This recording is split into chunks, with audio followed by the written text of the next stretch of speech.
Doctor صاحب I think یہ جو سینٹینس ہے نا جو آپ نے بولا تھا کہ اللہ سنبھال لے گا، بالکل ultimately you have to leave everything to اللہ.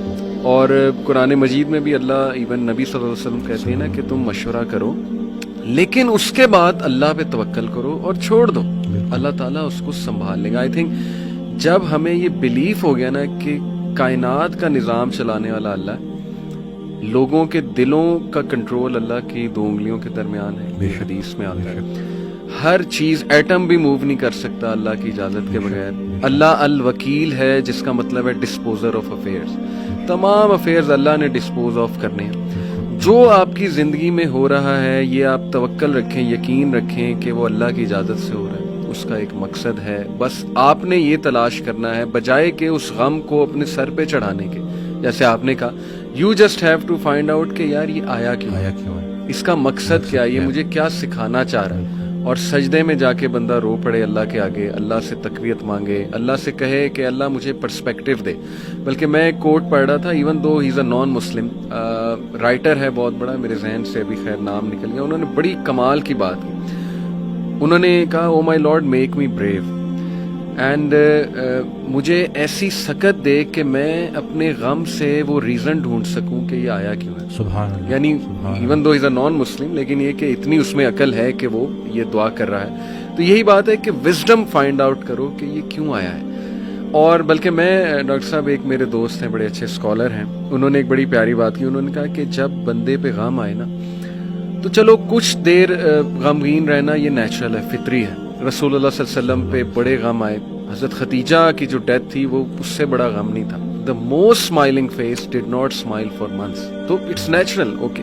لیکن وہ رک نہیں گئے، ایسا نہیں تھا کہ وہ آئسولیشن میں چلے گئے یا ایسا نہیں تھا کہ سارے کام ٹھپ ہو گئے. کیونکہ میرے دوست نے کہا کہ دیکھو جب ہم ٹھپ ہو جاتے ہیں نا یہ پیسو شکوہ ہے اللہ سے. اتنی تو ہمت نہیں زبانی رب سے شکایت کریں، لیکن یہ کہ ہم ٹھپ ہو کے دکھاتے ہیں کہ جی بس میں تو راضی نہیں آپ کی رضا میں، انڈائریکٹلی تو ہم یہی کہہ رہے ہیں. انہوں نے کہا جو لوگ غم میں کھڑے ہو جاتے ہیں نا ان کا دل نہیں کر رہا صبح اٹھنے کا، بستر پہ پڑے رہتے ہیں. آئی ایم شیور آپ بھی ایسی کنڈیشن سے گزرے ہیں کہ اٹھنے کا دل ہی نہیں کرتا، ہمت ہی نہیں کہ جی بندے کا دل کرتا ہے میں سویا رہوں، ریالٹی میں آؤں ہی نہ، مطلب ریالٹی از سو بیڈ.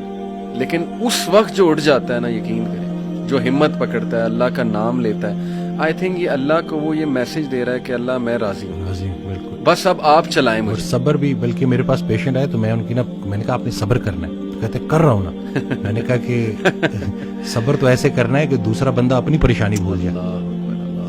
صبر ایسے آپ نے ڈیفائن کرنا ہے کہ دوسرا آپ کے پاس آئے اور آپ، کیونکہ یہی صبر ہے. بالکل ایسے. اب آپ کو میں دیکھ رہا ہوں آپ نے اپنے آپ کو چور چور کر دیا. اور باقی ایک اور بات کہ اپنے آنسوؤں کو لوگوں کے سامنے رائے گاہ مت کرنا، کیونکہ ان آنسوؤں کی خریدار رحمت پروردگار ہے، تو ان کے سامنے بہاؤ اور پھر دیکھو کہ کیا ہوتا ہے. اور باقی ایک کویسچن بہت سارے لوگ نا مجھ سے کرتے ہیں انگزائٹی سے ریلیٹڈ کہ ہمیں لگتا ہے کہ ہمارے بعد ہمارے بیوی بچوں کا کیا ہوگا. تو میں یہ کہتا ہوں کہ حضرت کہتے ہیں آڈیو میں کہ جو انسان یہ سوچتا ہے کہ اس کے مرنے کے بعد اس کی بیوی بچوں کا کیا ہوگا، اس کا ایمان نامکمل ہے. اس نے پالنے والے کی پالنے والی صفت پہ ایمان ہی نہیں لایا. اللہ جن کے لیے پوری کائنات بنائی ان کو یتیمی اور غریبی سے گزارا، ان کو ماں باپ نہیں دیے، آپ کو دے دیا. ہم شکر کے مقام کو گلے میں کنورٹ کر دیتے ہیں. صحت بھی ہے، زندگی بھی ہے، اور کب تک ہے کوئی نہیں جانتا، اور جب تک ہے وہ کوئی چینج نہیں کر سکتا. تو پھر ابھی کیوں پریشانی لیتے ہیں؟ کیا ان بچوں کو ہم پال رہے ہیں؟ صحیح بات. کیا ہم خود کو پال رہے ہیں؟ کیا ہم اس قابل ہیں؟ بے شک. قد پہ حد کا پہرا، صحت پہ بیماری کا پہرا، اور اتنے پہروں میں پیدا کیا ہوا انسان چاہتا کیا ہے؟ آزادی.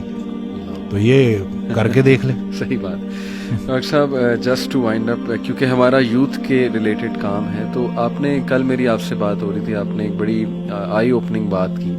آپ نے کہا کہ ہم نہ ہی مینٹلی، نہ ہی فزیکلی، نہ ہی اسپرچولی اپنی یوتھ پہ کام کر رہے ہیں، اور ہم ایک بہت کمزور جنریشن چھوڑ کر جا رہے ہیں. تو what is your message for the youth in particular? کیونکہ مینٹلی بھی، ایموشنلی بھی، فزیکلی بھی آپ کی بات ٹھیک ہے، ہم ایک کوئی طاقتور جنریشن نہیں چھوڑ کے جا رہے.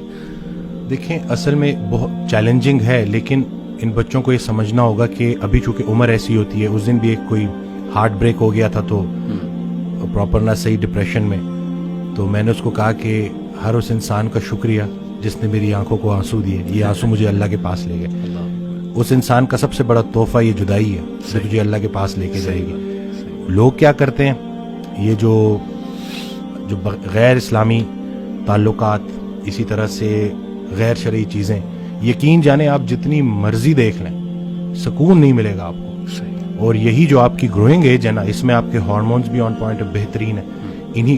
اسی عمر میں آپ نے سپورٹس میں انڈلج ہونا ہے, آپ نے پراپر طریقے سے ڈائٹ کا خیال رکھنا ہے, اور سب سے بڑھ کر یہی لرننگ ایج ہے, اس میں آپ نے سیکھنا ہے. اور جیسے جیسے آپ ایک قدم بڑھائیں گے اللہ کئی گنا زیادہ آپ کے قریب آتا جائے گا. اور یہ ٹرائیڈ اینڈ ٹیسٹڈ چیزیں, مجھے یہ بچپن میں سکھایا گیا تھا کہ صرف شہرت, دولت اور یہی چیزیں ہوں گی تو بس یہی سب کچھ ہے, کیونکہ ہم ادھر ادھر ہی دیکھ رہے تھے. لیکن سب کچھ ہوتے ہوئے بھی انتہائی بڑا خلا تھا جو پورا نہیں ہو رہا تھا.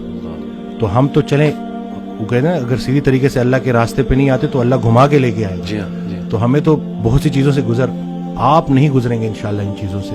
آپ کے پاس یوٹیوب پہ کانٹینٹ موجود ہے جو خالصتاً اللہ کی رضا کے لیے لوگ بنا رہے ہیں. ہمارا جو وقت تھا, دور تھا, اس میں ٹھیک ہے ہمیں شاید اس طرح سے توجہ نہیں دی گئی, لیکن اب آپ کے پاس آپشنز ہیں اور آپ پراپر طریقے سے جو صحیح, یہ دیکھیں دنیا چلی گئی تو چلی گئی, دین چلا گیا تو پیچھے کیا رہ گیا.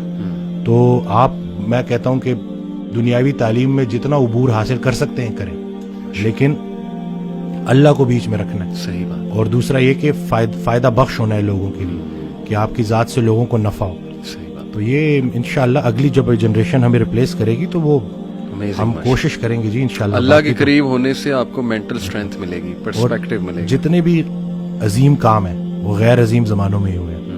غیر عظیم جہالت کے معاشرے کے ساتھ اللہ دو کام کرتا ہے, یا عذاب بھیجتا ہے یا رحمت للعالمین کو بھیجتا ہے. تو رسول اللہ صلی اللہ علیہ وسلم ہمارے دلوں میں ہے, تو جن کے دلوں میں رسول پاک صلی اللہ علیہ وسلم کی عملی محبت ہے اللہ ان پہ عذاب نہیں بھیجتا.